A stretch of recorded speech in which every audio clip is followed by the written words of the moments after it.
On this episode of the Public Safety Podcast, we discuss motorcycle safety and what the Murfreesboro Police Department is doing to both educate and inform residents. Hello, everyone. I'm your host, Public Safety Information Director Larry Flowers. Today's guest is MPD Traffic Division Lieutenant Zachary Ferrell. Hello, how you doing, Larry? I'm doing well. How are you today? Good. With the summer months upon us, many motorcycles will be hitting the road. And of course, safety is the number one concern with keeping folks safe. Lieutenant Ferrell, let's begin with the month of May. It was celebrated as Motorcycle Safety Month. So how important or what is the concerns during the summer months with more motorcyclists hitting the road? The big concern is basically we're trying to spread awareness. So we're trying to move awareness toward not just being able to see motorcycles, but we're also spreading awareness for the motorcycle riders to also increase their safety. Right. Yes.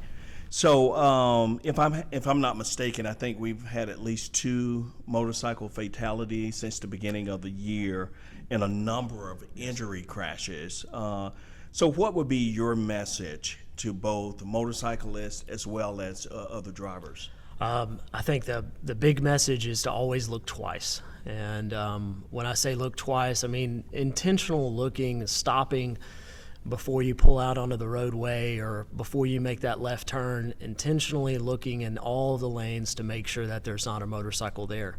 They have a smaller footprint than other vehicles, so it's very, you almost have to really look and examine the roadway to make sure that they're not there. Otherwise, you could pull out in front of one. At the same token, we have the motorcycle riders themselves. They need to make sure they're wearing the proper safety equipment like helmets, and they have a working horn, things like that, and they're going the proper speed limit. Sure. Last month, we held a motorcycle safety event at Bumpus. Yeah. Harley Davidson. It was in partnership with the Rutherford County Traffic Safety Task Force and several neighboring agencies. How successful was that event? It was very successful. We managed to speak to, I think it was over 50, maybe 60 around there about motorcyclists through about safety and what we're trying to do as a community just to try and partner with them to make our city roads safer. And it also it included a lot of different agencies from inside the county and outside the county. So it was a very successful event. Sure, and there were at least 2 victims where family members or victim themselves of motorcycle crashes, and those stories sort of hit home. They very well did. I know one of the families came from, I believe it was up north in Wisconsin, to come to the event and to come to visit the location where their family member had passed away, and it was very moving to be able to be a part of, just to hear their story and to hear the story of Blake, and to just be there as kind of a voice for the family that we've got to do better as a community. Sure, and also at that event, there were beginner classes, so there were people who had just started riding bikes that were able to learn safety and rules of the road when riding a motorcycle as well. Yeah, absolutely. We were able to hand out a lot of different things from the state that kind of give us as guidelines. So we give out those guidelines to them just to make sure that education is also on the forefront of our mind just as much as enforcement is. So we want to make sure everybody knows the laws as well as while we enforce them. Sure. Yes. And since this was the first event, I understand you're planning on doing it again next year. Do you hope to make it bigger and better? Absolutely. We really do plan on involving a lot more different types of motorcycles. As you notice, this last event we had motorcycles that were primarily like muscle bikes. So we're trying to broaden that out a little bit to include different types of bikes as well as sport bikes and autocycles, trikes as well. And so one of the things that's one of the ways we can try and make it bigger and to reach a wider audience. And in addition to that, we're trying to pull in some more drivers as well. So we're looking at maybe a car seat check or something like that, different things to where we can pull in drivers as well of just motor vehicles to where we can try and educate them about motorcycle safety as well. Sure. So you've worked many motorcycle crashes, accidents, just fatalities. What do you see in your investigations as one of the most common causes for motorcycle crashes, and how can riders and other motorists work together to try and prevent these? A few common topics are basically lead causes to these crashes. I would say speeding is involved in quite a few of them.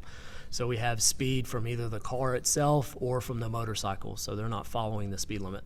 Number one. Number two, we're not following yielding. We're not yielding properly. So when we have cars that are making left turns from onto a different roadway or onto the roadway from a private drive or a different intersection, when we're making these left turns, we're not clearing all the lanes of traffic before making the turn properly. So that's another common cause as well. In addition to that, we have seen a few last year specifically and in years past about wearing helmets and the proper helmet. So that's been another common.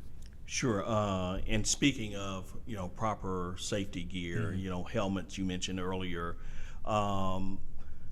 Is reflective clothing another Yes. thing that these motorcycle riders can use? Because with them being so small and we're in these big vehicles, it's hard to see. Yes. In addition to that, they can also they're supposed to drive with their headlight on as well, and then parts of those headlights, I believe there's several different motorcyclists that are starting to kind of strobe those headlights.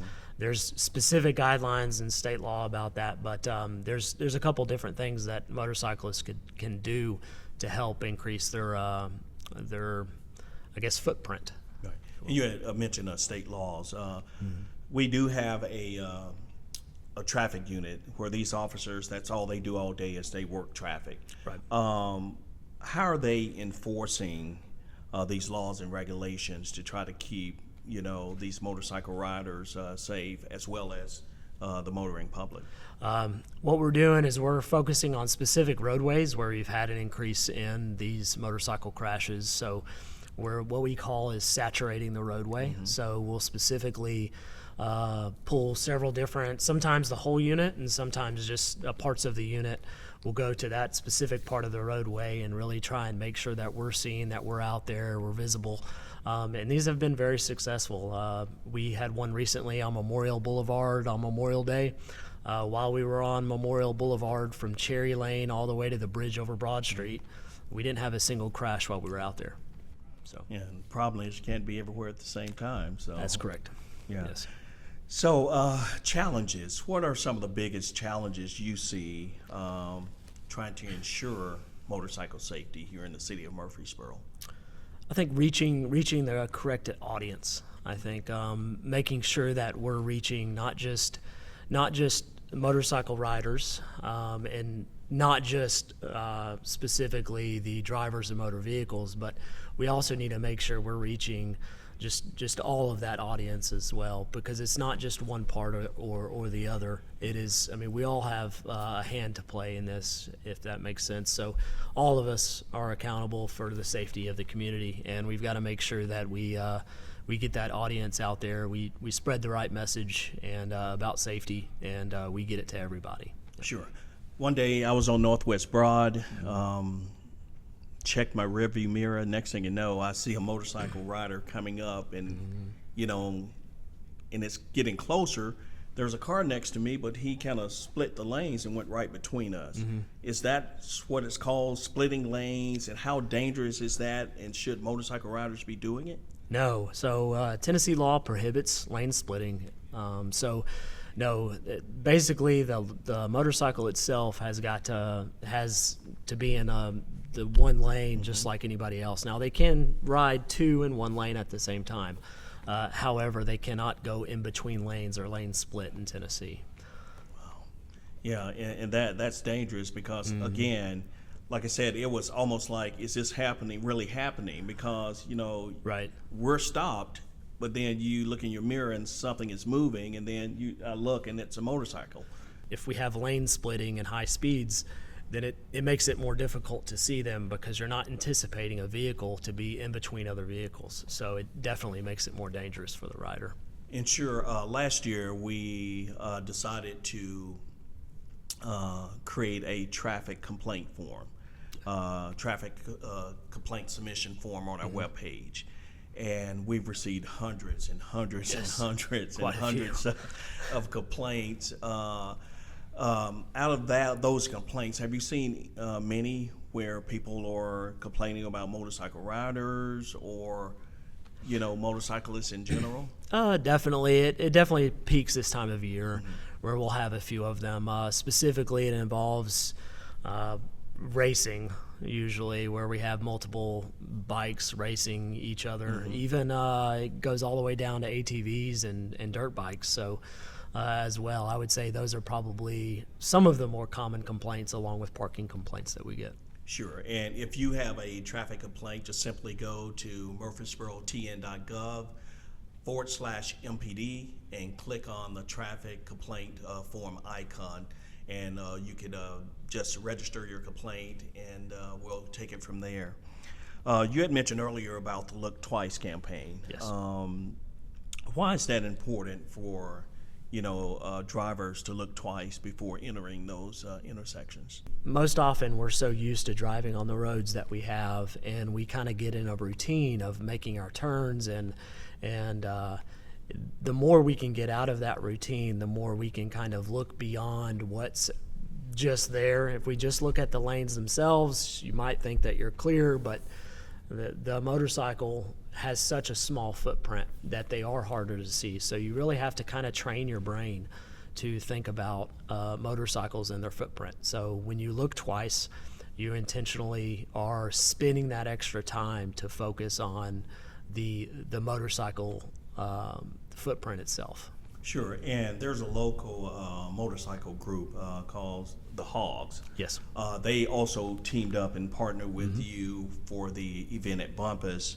That group, they have a campaign that says, "Look again, bikers blend in." Yes, so true. That is very true. Bikers definitely do blend in.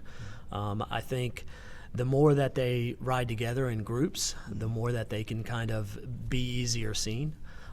But when they're solo, most of these crashes that we've had, they've been by themselves. They're not riding with another rider. So when they're by themselves, they are harder to be seen. Yes, Wow.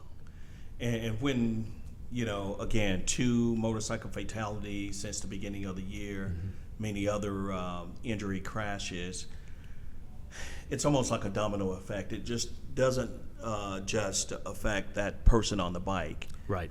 It affects their family, their friends. It's almost a domino effect, isn't it? Yes, that's so true. The family that I spoke with just last month, we spoke specifically about that. Their whole family, I believe, came down and talked to me about their concerns, and it was very evident that it affected the whole family and not so much just the rider. That one of the riders was, I believe, engaged at the time or was starting a family, and this is obviously affected their family permanently and forever. And it's just one event that we can't get back and we can't undo, and so it's a heartbreaking thing.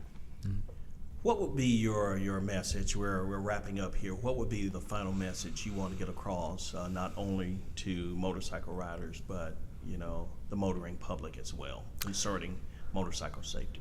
The big thing that we see is speed being involved. So slow down, please slow down. And it would be number one. And then number two, if there's one other thing I could say, is also pay attention to the roadway. Make sure you're looking twice, and make sure you're intentionally looking. Just because you look twice, if you're not spending the extra time to look for that footprint of a motorcycle, then you're not spending enough time.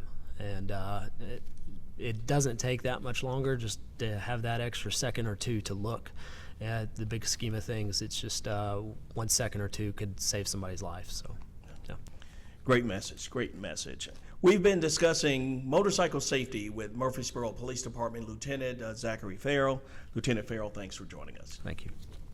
The Public Safety Podcast originates from the Murfreesboro City Hall. Thanks for listening wherever you download your favorite podcast. You can also watch the video version of the podcast on the City of Murfreesboro Government YouTube channel, as well as the Murfreesboro and Police Department social media pages. Until next time, have a great day.